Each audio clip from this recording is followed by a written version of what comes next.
दोस्तों આગળ વધીએ પહેલાં સબસ્ક્રાઇબ બટન જરૂરથી દબાવો અને હા બેલ બટન પણ દબાવો જેથી દરેકે દરેક વિડીયો જલ્દી મળી શકે।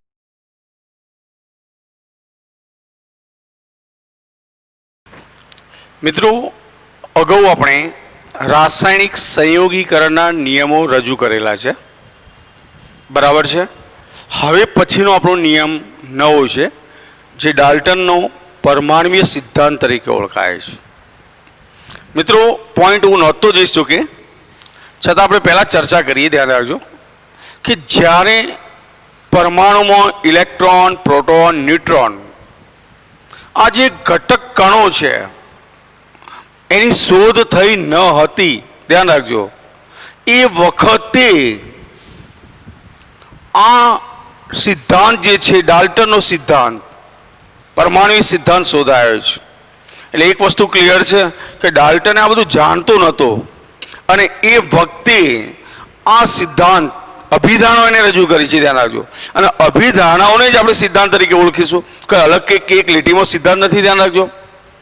એટલે રાસાયણિક સંયોગીકરણના નિયમો જે છે, ધ્યાન રાખજો, એમાં ડાલ્ટનનો પરમાણુ સિદ્ધાંત સંકળાયેલો જ છે, બરાબર છે। પોઈન્ટ નોંધું છું, ધ્યાન રાખજો કે રાસાયણિક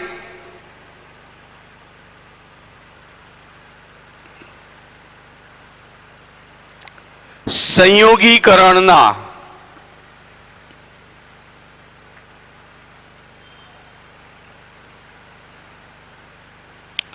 રાસાયણિક સંયોગીકરણના નિયમોમાં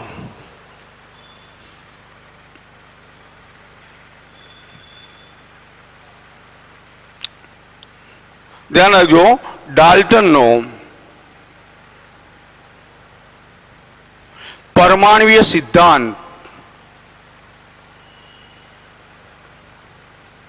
સિદ્ધાંત સંકળાયેલો છે।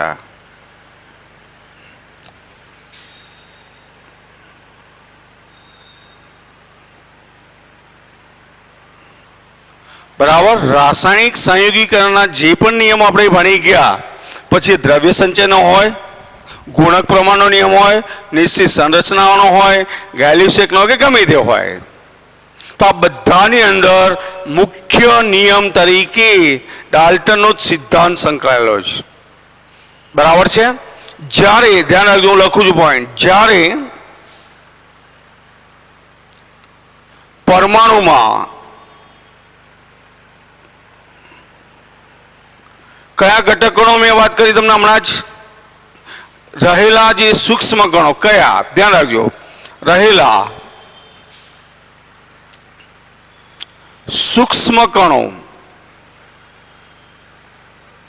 કયા, તો પ્રોટોન, ન્યુટ્રોન, ઇલેક્ટ્રોન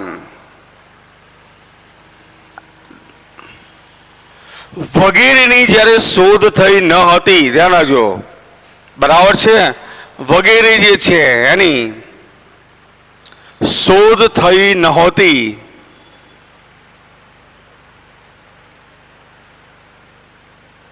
એ દરમિયાન ડાલ્ટને, ધ્યાન રાખજો, રાસાયણિક પ્રક્રિયા સમજવા માટે ડાલ્ટનનો જે સિદ્ધાંત છે એ ખૂબ જ ઉપયોગી પુરવાર થયો। એટલે ત્યારે અથવા તે સમયે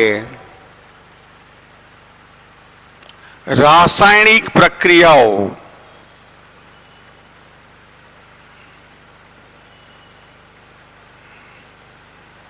સમજવા માટે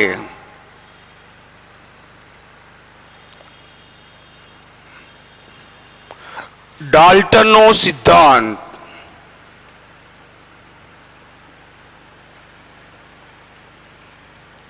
ખૂબ જ ઉપયોગી પુરવાર થયો છે।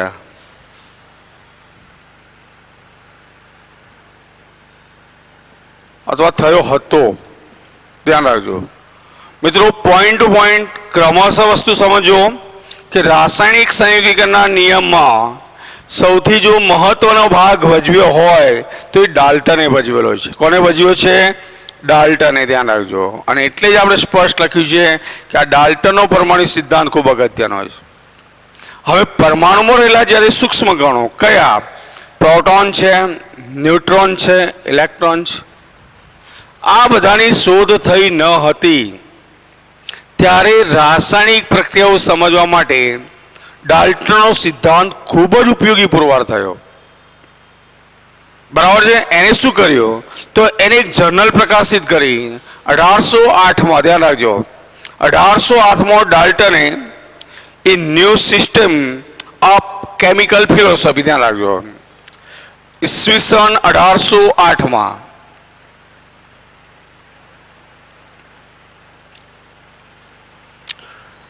ડાલ્ટને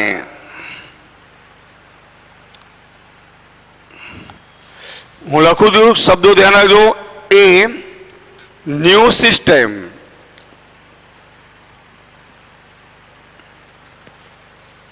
of chemical philosophy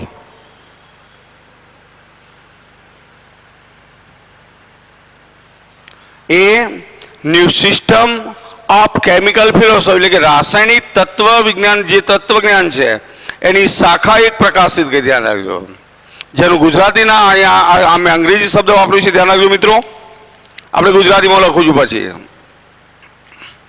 a new system of chemical philosophy તો આપણે લખી શકીએ રાસાયણિક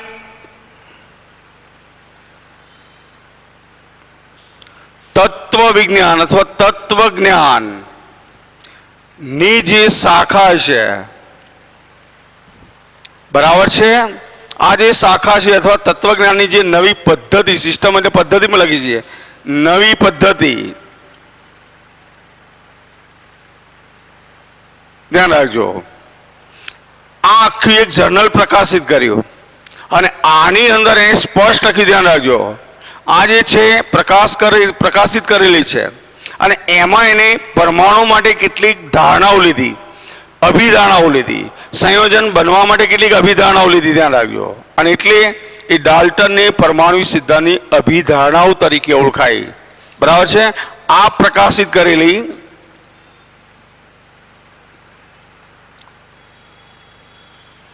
જેમાં એને મેં કહ્યું એમ પરમાણુ અણુ સંયોજન વિશે ખ્યાલ રજૂ કર્યો. ધ્યાન રાખજો, જેમાં એને, ધ્યાન રાખજો, જેમાં તેણે નીચે પ્રમાણેની રજૂઆત કરી.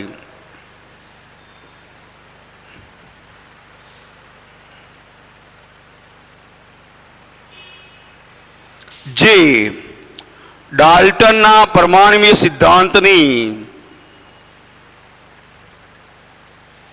જે ડાલ્ટનના પરમાણુય સિદ્ધાંતની અભિધારણાઓ તરીકે ઓળખાય અથવા તરીકે ઓળખાય છે.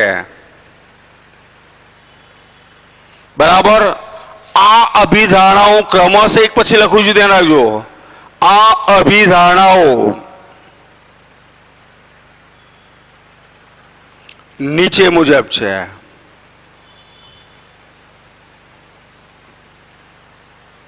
બરાબર છે. આ અભિધારણાઓ ક્રમશઃ અલગ અલગ એક એક આપેલી છે. સમજો દરેક મેટર કે દ્રવ્ય શું છે ખરેખર. તો દ્રવ્ય પોતે અવિભાજ્ય પરમાણુનું બનેલું છે. પહેલી જ અભિધારણા મિત્રો ધ્યાન રાખજો, આ યાદ રાખશો ખાસ, જો કે પછી અભિધારણાઓ ખોટી પણ સાબિત થઈ છે. બરાબર છે. પહેલી જ અભિધારણાઓ લખું છું, દ્રવ્ય અવિભાજ્ય, ધ્યાન રાખજો, દ્રવ્ય અવિભાજ્ય પરમાણુનું બનેલું છે અથવા પરમાણુઓનું બનેલું છે. એને સ્પષ્ટ કહી દીધું કે પરમાણુ પોતે એનું વિખંડન પણ થતું નથી. ધ્યાન રાખજો, એનું વિભાજન થતું નથી, પરમાણુના ટુકડાય થતા નથી. ધ્યાન રાખજો. એનો મતલબ શું છે કે પરમાણુની અંદર શું છે જાણવું શક્ય નથી. છતાં પણ આ અભિધારણા છેલ્લે તો ખોટી જ સાબિત થઈ. જુદા જુદા વૈજ્ઞાનિકોએ જ્યારે પણ સંશોધનો ચાલુ કર્યા ત્યારે રુથરફોર્ડનો આલ્ફા કણ પ્રકીર્ણનનો પ્રયોગ, જે તમે ચેપ્ટર નંબર 2 માં ભણતા હશો, બરાબર છે, એમાં કેથોડ કિરણોની વાત આવી. સોનાના વરખનો પ્રયોગ તમે ભણી ચૂક્યા હશો અથવા ભણશો ચેપ્ટર નંબર 2 માં. તો એ દરમિયાન પ્રોટોન, ન્યુટ્રોન, ઇલેક્ટ્રોન જુદા જુદા વૈજ્ઞાનિકો, બરાબર છે, જેમ કે ગોલ્ડસ્ટીન પ્રોટોનની શોધ કરી છે, ચેડવિક ન્યુટ્રોનની શોધ કરી છે, ધ્યાન રાખજો, થોમ્સન જે થોમ્સન છે ઇલેક્ટ્રોનની શોધ કરી છે. તો આ શોધ પછી થઈ અને એ દરમિયાન બીજી પણ કેન્દ્રીય પ્રક્રિયાઓ આવી, કેન્દ્રીય વિખંડન, કેન્દ્રીય ગલન, આવી પ્રક્રિયાઓ આવી અને એ પ્રક્રિયાઓ દરમિયાન આ અભિધારણા ખોટી સાબિત થઈ છે. પણ ડાલ્ટને તો સ્પષ્ટ ધારણા કરી હતી કે દ્રવ્ય એ શું છે, તો અવિભાજ્ય પરમાણુનું બનેલું છે, બરાબર છે. બીજું કે કોઈ એક તત્વ લઈએ તો આપેલ તત્વના બધા જ પરમાણુ સમાન જ હોય, પછી કદમાં લો કે પછી વજનમાં લો, ગમે તે રીતે બધા જ સરખા આવશે. એટલે બીજું લખીએ કે આપેલ તત્વના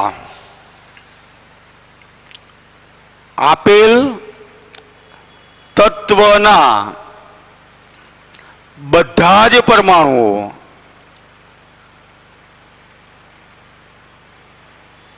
સમાન ગુણધર્મો ધરાવે છે,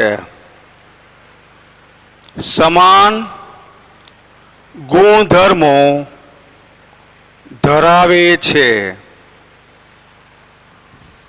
બરાબર. આપેલ તત્વના બધા જ પરમાણુ સમાન ગુણધર્મ ધરાવે છે. એમાં સમાન દળ પણ આવે છે, ધ્યાન રાખજો, જેમાં સમાન દળનો પણ સમાવેશ થાય છે.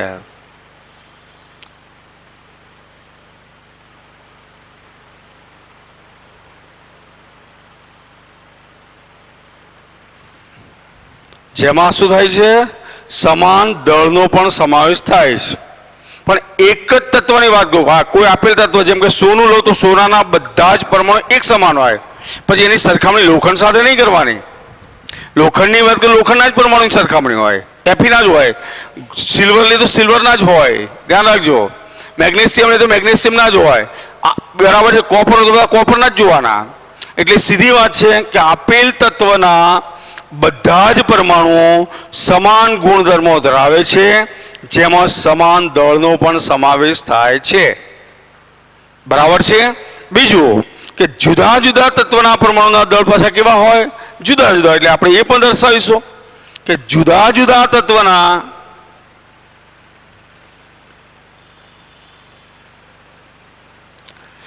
પરમાણુઓના દળ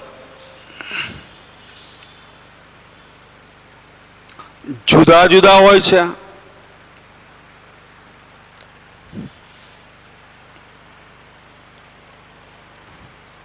ખબર પડે છે? જુદા જુદા તત્વના પરમાણુના દળ કેવા હોય, જુદા જુદા હોય છે. એક તત્વ સાથે બીજા તત્વની સરખામણી કરતા નથી અથવા કરી શકાતી નથી.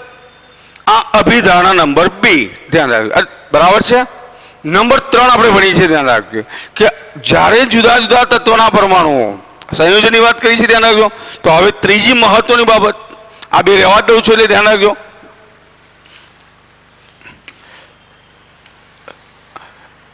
આ ત્રીજી બાબત આપણે ભણી છે, ધ્યાન રાખજો. હવે કે જ્યારે જુદા જુદા તત્વના પરમાણુઓ જે છે એ નિશ્ચિત પ્રમાણમાં જોડાય છે, ત્રીજી અભિધારણા, જ્યારે ધ્યાન રાખજો, જ્યારે જુદા જુદા તત્વના પરમાણુઓ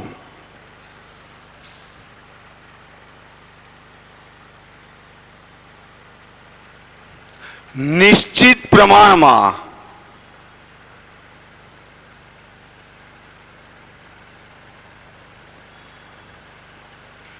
એટલે કે ગુણધર્મ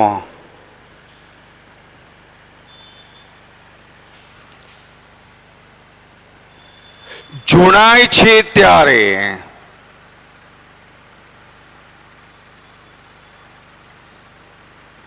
સંયોજનનો અણુ બને છે.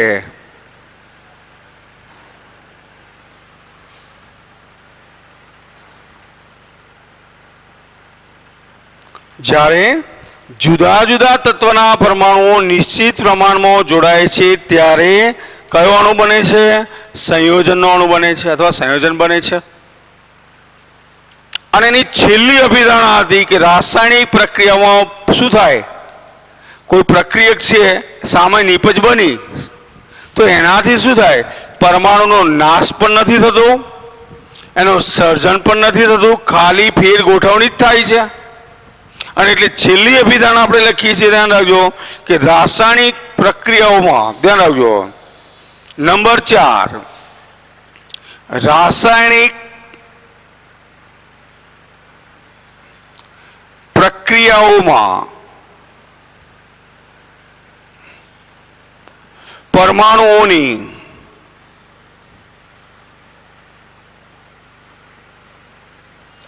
ફેર ગોઠવણી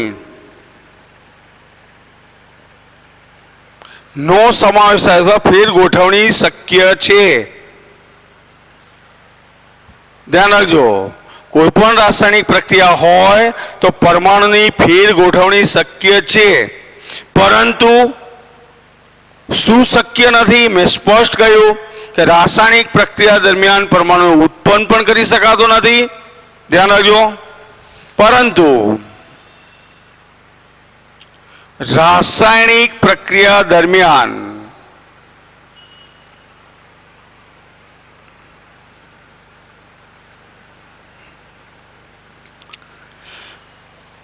પરમાણુને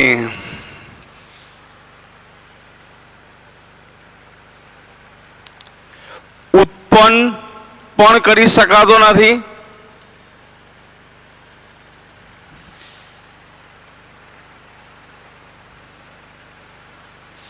તેમજ તેનો નાશ પણ થતો નથી.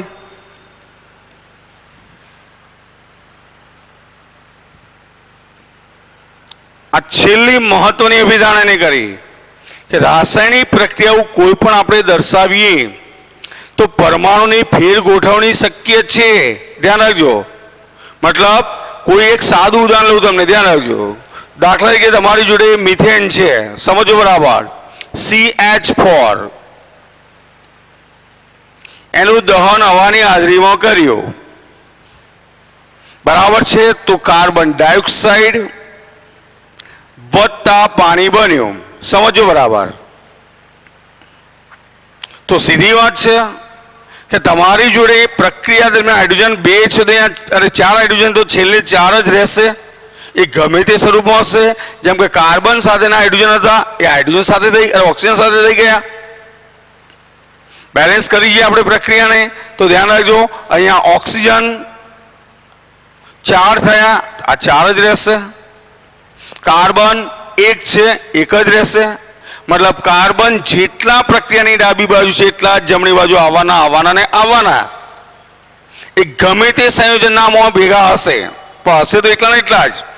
ઓક્સિજન 4 છે તો ઓક્સિજન 4 જ થવાના, હાઇડ્રોજન 4 છે તો હાઇડ્રોજન 4 ના 4 જ રહેવાના. અને એટલે આ લાક્ષણિકતા અથવા આ અભિધારણા ખૂબ જ મહત્વની છે કે રાસાયણિક પ્રક્રિયામાં પરમાણુઓની ફેર ગોઠવણી શક્ય છે, પરંતુ રાસાયણિક પ્રક્રિયા દરમિયાન પરમાણુને ઉત્પન્ન પણ કરી શકાતો નથી, તેમજ તેનો નાશ પણ થતો નથી. તો મિત્રો, આ અભિધારણા નંબર 1 હતી. નંબર સાથે વાત કરીએ તો આ નંબર 1 હતી, આ નંબર 2 છે, આ નંબર 3 છે અને આ નંબર 4 છે. બરાબર છે. દ્રવ્ય કેવો? તો અવિભાજ્ય પરમાણુનું બનેલું છે. આપેલ તત્વના બધા જ પરમાણુ સમાન ગુણધર્મો ધરાવે છે, જેમાં સમાન દળનો પણ સમાવેશ થાય છે. ત્રીજું, જુદા જુદા તત્વના પરમાણુના દળ કેવા હોય? જુદા જુદા હોય. ત્રીજી મહત્વની બાબત, જ્યારે જુદા જુદા તત્વના પરમાણુઓ નિશ્ચિત પ્રમાણમાં જોડાય છે ત્યારે કેવો અણુ બને છે? સંયોજનનો અણુ બને છે. અને ચોથી બાબત, રાસાયણિક પ્રક્રિયામાં પરમાણુની ફેર ગોઠવણી શક્ય છે, પરંતુ પ્રક્રિયા દરમિયાન પરમાણુને ઉત્પન્ન પણ કરી શકાતો નથી કે એનો નાશ પણ થતો નથી. મિત્રો, મેં ઉદાહરણ તમને સમજવા માટે ઉદાહરણને અહીંયા લખવાની જરૂર નથી, ધ્યાન રાખજો. આ ઉદાહરણની આપણે અહીંયા જરૂર નથી, પણ તમને સમજવા માટે વાત કરીશ. તો આ થયો ડાલ્ટનનો પરમાણુય સિદ્ધાંત. ધ્યાન રાખજો, ડાલ્ટને કેમિસ્ટ્રીની અંદર મોટા પાયે કામ કરેલું છે મિત્રો, બરાબર છે. એટલે જ્યાં ત્યાં સિદ્ધાંતોમાં ક્યાંક ને ક્યાંક ડાલ્ટનનો સમાવેશ થાય જ છે. હવે નવી સંકલ્પના બની છે, ધ્યાન રાખજો. નવી સંકલ્પના છે પરમાણુય દળ અને આણ્વીય દળ. પરમાણુય દળ અને આણ્વીય દળ, બરાબર છે. આ મુખ્ય સંકલ્પના હવે આપણે ભણવા જઈ રહ્યા છીએ. આમાં પહેલું જ ભણીએ છીએ, ધ્યાન રાખજો. નંબર 1 પરમાણુય દળ. પહેલી ચર્ચા આપણે એની કરીએ છીએ.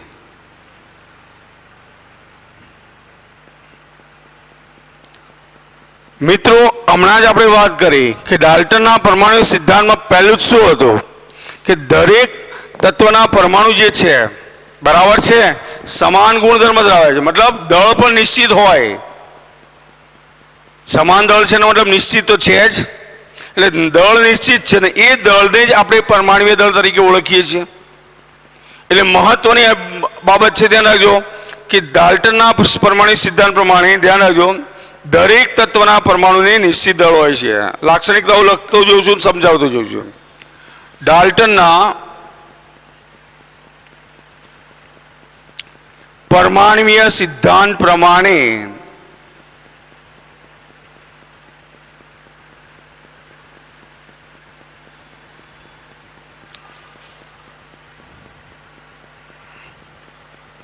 દરેક તત્વના પરમાણુને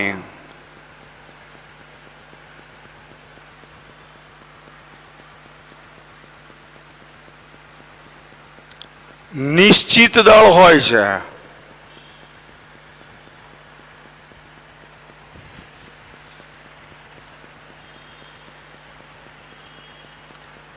જેને પરમાણુય દળ તરીકે ઓળખવામાં આવે છે. કારણ પરમાણુનું દળ એ જ પરમાણુ દળ તરીકે ઓળખવામાં આવે છે. ધ્યાન રાખજો મિત્રો, ડાલ્ટને સ્પષ્ટ કહી દો કે કોઈ પણ પરમાણુ, દરેક તત્વના પરમાણુનું દળ તો નિશ્ચિત જ હોય અને આ દળ એ જ એનું પરમાણુય દળ. ધ્યાન રાખજો, બરાબર છે. એને શું કહ્યું કે પરમાણુય દળ એ દરેક પરમાણુની શું છે? આગમનની લાક્ષણિકતા છે. ધ્યાન રાખજો, પરમાણુય દળ એ દરેક તત્વના પરમાણુની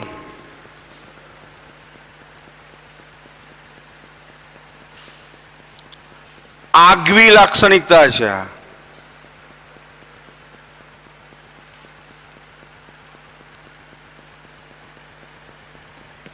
પરમાણુય દળ એ શું છે? તો દરેક તત્વના પરમાણુની શું છે? આગવી લાક્ષણિકતા. અને કોના વડે માપીશું? તો દ્રવ્યમાન સ્પેક્ટ્રોમીટર. ધ્યાન રાખજો, કયું સાધન? તો દ્રવ્યમાન સ્પેક્ટ્રોમીટર, જેને દ્રવ્યમાન સ્પેક્ટ્રોમીટર પણ કહેવાય. એટલે આપણે લખી શકીએ દ્રવ્યમાન સ્પેક્ટ્રોમીટર. ધ્યાન રાખજો મિત્રો, ખૂબ જ સેન્સિટિવ સાધન ગણાય છે, બરાબર. તો દ્રવ્યમાન સ્પેક્ટ્રોમીટર નામના આધુનિક સાધનથી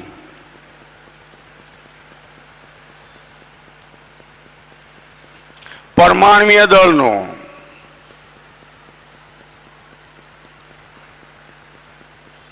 મૂલ્ય ચોકસાઈથી પાછું, એટલે કે નિશ્ચિત માપી શકાય છે. ધ્યાન રાખજો, બરાબર છે. એટલે પરમાણુય દળનું નિશ્ચિત મૂલ્ય મેળવી શકાય છે.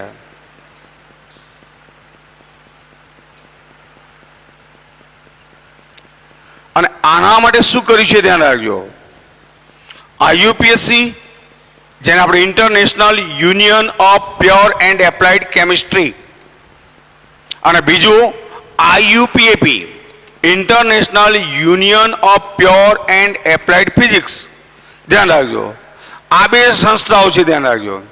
એમને કાર્બનનો બાર જે છે, કાર્બનના સમસ્થાનિકો તમને ખબર હોય C12, C13 અને C14 છે, C13 છે. આ પૈકી C12 ને પ્રમાણિત ગણ્યો છે. કાર્બનના બે સમસ્થાનિકો મુખ્ય છે, ધ્યાન રાખજો, C12, C14. C14 આપણે રેડિયો સક્રિય કાર્બન કહીએ છીએ અને જે હવામાં સાદો કાર્બન છે C12, બરાબર છે. એટલે ધ્યાન રાખજો કે IUPAC અને IUPACA, ધ્યાન રાખજો. બીજો મુદ્દો લખું છું, IUPAC જેનું ફૂલ ફોર્મ લખું છું મિત્રો, તમે જાણતા જશો કદાચ, ઇન્ટરનેશનલ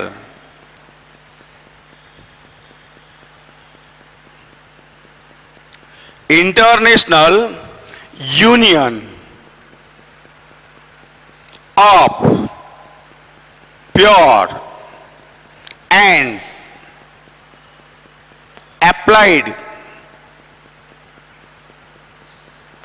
કેમિસ્ટ્રી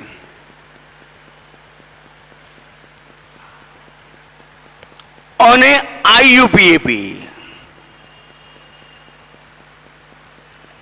મિત્રો આ કેમિસ્ટ્રી શબ્દ વાપર્યો, ત્યાં ફિઝિક્સ વાપરીશ, ધ્યાન રાખજો. તો IUPAC અને IUPAC દ્વારા ઈસવીસન 1961 આપણે ઈસવીસન લખતા નથી, કોઈ જરૂર નથી, ધ્યાન રાખજો, બરાબર છે. એટલે કાર્બન 12, ધ્યાન રાખજો, દ્વારા અથવા કાર્બન જે છે 12 ના પરમાણ્વીય દળને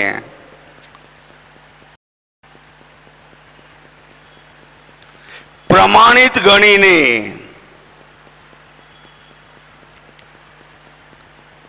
કોને પ્રમાણિત ગણ્યો મિત્રો, ધ્યાન રાખજો, કાર્બન 12 છે, બરાબર. એના પરમાણુ દળને પ્રમાણિત ગણી અને બાકીના તત્વોના પરમાણુ દળ શોધવામાં આવ્યું છે, ધ્યાન રાખજો. એટલે કે આના દ્વારા જ બાકીના તત્વોના પરમાણ્વીય દળ નક્કી કરવામાં આવ્યા છે.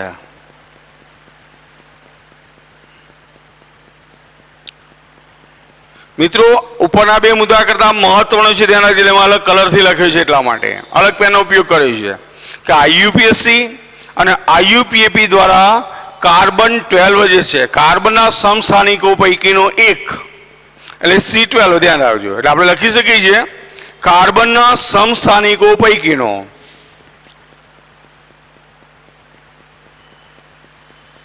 કાર્બનના સમસ્થાનિકો પૈકીનો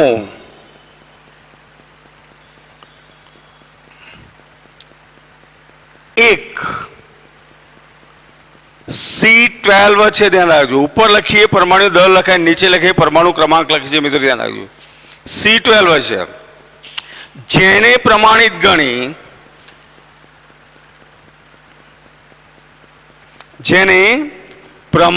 ગણી તેનું પરમાણ્વીય દળ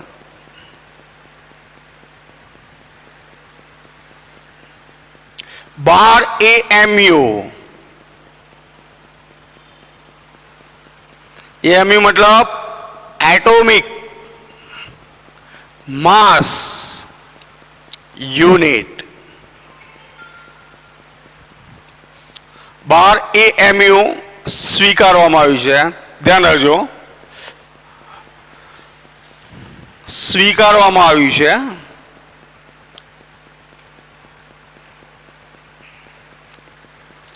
અને તેના પરથી બીજા તત્વોના પરમાણ્વીય દળ ગણી શકાય છે.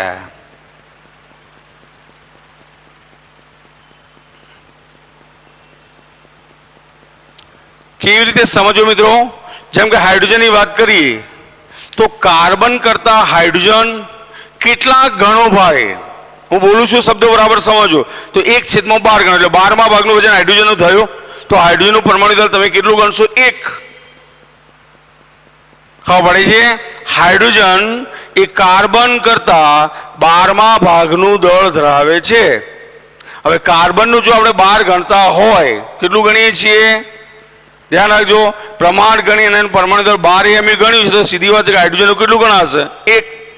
બરાબર છે? એટલે કે સમજો, ધ્યાન રાખજો. જેમ કે ઉદાહરણ લખું છું, જેમ કે હાઇડ્રોજનનું પરમાણુય દળ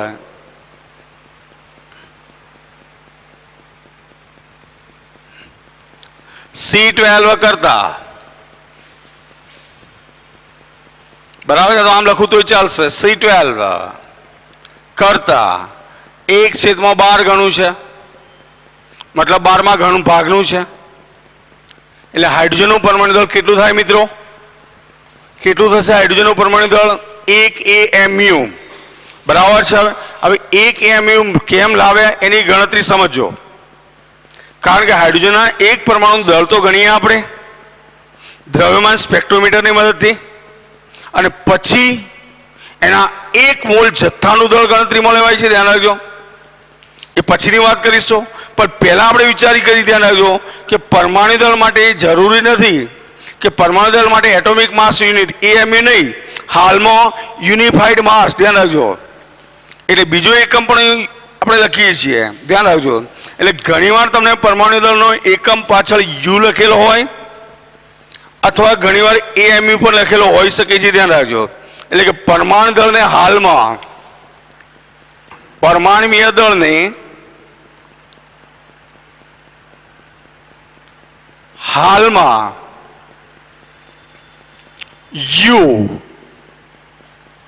U મતલબ શું? યુનિફાઈડ માસ, UNIFIED MASS. ધ્યાન રાખજો, યુનિફાઈડ માસ એટલે કે એકીકૃત દળ. બીજું ગુજરાતીમાં લખવું હોય તો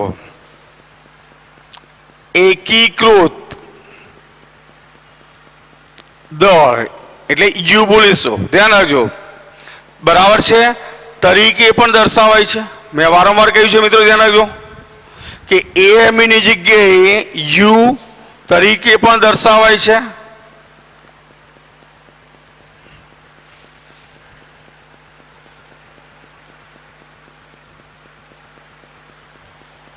બરાબર છે? હવે આપણે એક ગણતરી મૂકીએ, હાઇડ્રોજનની વાત કરીએ કે 1 AMU નું દળ કેટલું છે. ગ્રામમાં વજન તો જોઈશે ને, દળ ગણવું છે, U AMU આ બધું છોડીએ, આપણે વજન તો જોઈશે ને. ગ્રામમાં લખીએ તો 1 AMU નું દળ કેટલું થાય? તો ધ્યાન રાખજો, હું લખું છું 1 AMU બરાબર 1.66056. કેટલા હું બોલ્યો? 1.66056 ગુણ્યા 10⁻²4 ગ્રામ થાય. આ મગજમાં રાખી દો, આટલા ગ્રામ દળ થાય 1 AMU એટલે. બરાબર છે? સમજ પડે છે મિત્રો? 1 AMU નો મતલબ આટલા ગ્રામ દળ થાય. હવે હાઇડ્રોજનના એક પરમાણુનું દળ જ્યારે ગણવામાં આવ્યું, ધ્યાન રાખજો, હાઇડ્રોજનના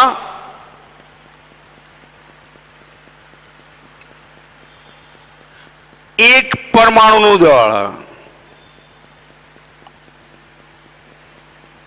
જ્યારે ગ્રામમાં વાત કરું છું, ધ્યાન રાખજો, AMU માં નહીં, હાઇડ્રોજનના એક પરમાણુનું દળ ગ્રામમાં ગણ્યું તો 1.6736 ગુણ્યા 10⁻²4 ગ્રામ મળ્યું છે. કેટલું મળ્યું છે? હવે સીધી વાત છે કે આ દળને આપણે AMU માં ફેરવવું છે, તો સીધી વાત છે કે આટલા ગ્રામ એટલે 1 AMU. તો આ કેટલા? એટલે આપણે 83 મૂકી શકીએ કે 1.66056 ગુણ્યા 10⁻²4 ગ્રામ બરાબર 1 AMU માટે 1.6736 ગુણ્યા 10⁻²4 ગ્રામ બરાબર કેટલા પ્રશ્નાર્થ આ આપણો પોઈન્ટ આવ્યો. તમને ખ્યાલ આવી જશે કે 1 mu બરાબર 1.6656 ગુણ્યા 10⁻24 ગ્રામ છે. હાઇડ્રોજનના એક પરમાણુનું દળ આટલું પડ્યું છે 1.6736 ગુણ્યા 10⁻24 ગ્રામ છે. આના ઉપરથી આપણે 83 મૂકી શકીએ કે આટલા ગ્રામ એટલે 1 mu તો આ કેટલા, તો તમારો જવાબ મળશે સમજો બરાબર કે શું થશે, તો બરાબર 1.6736 ગુણ્યા 10⁻24 અંશમાં આવશે છેદમાં 1.6656 ગુણ્યા 10⁻24 આ થશે. અને આ બેનું સાદરૂપ આપતા તમારો જવાબ કેટલો આવશે મિત્રો ગણી શકશો? કેટલો આવે છે? 1.0078 એટલે લગભગ બરાબર 1.008 AMU થાય. મતલબ હાઇડ્રોજનનું પરમાણુ દળ AMU માં કેટલું, તો 1.008. આવી જ ગણતરી કરતા ઓક્સિજનનું પરમાણુ દળ મિત્રો મળ્યું છે 15.995, જે જનરલી આપણે 100 લઈએ છીએ. તો લખી શકીએ કે આ જ પ્રમાણે ઓક્સિજનનું પરમાણુ દળ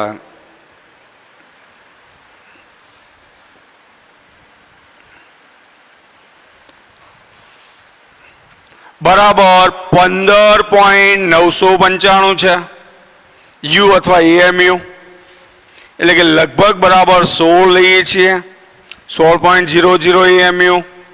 એટલે ઓક્સિજન આપણે જનરલી જ્યારે સામાન્ય ગણતરી લઈએ ત્યારે કેટલું લઈશું 16, અને હાઇડ્રોજનનું કેટલું લઈએ છીએ 1.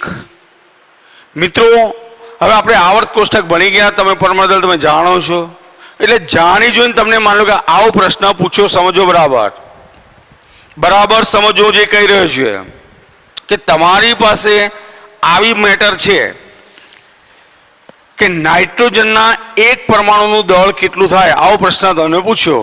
ધ્યાન રાખજો, હું એક MCQ મૂકું છું. નાઇટ્રોજનના એક પરમાણુનું દળ કેટલું થાય, ગ્રામમાં કેટલું થાય, ગ્રામ એકમમાં કેટલું થાય?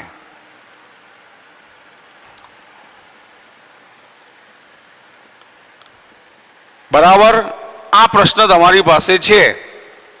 એક MCQ આપણે આવા તો કેટલાય બનશે, ધ્યાન રાખજો. આવા તો જેટલા આવર્ત કોષ્ટકના તત્વો છે એટલા પ્રશ્નો છે. બરાબર છે? તો ધ્યાન રાખજો, તમને ખબર છે કે 1 mu બરાબર કેટલા છે મિત્રો?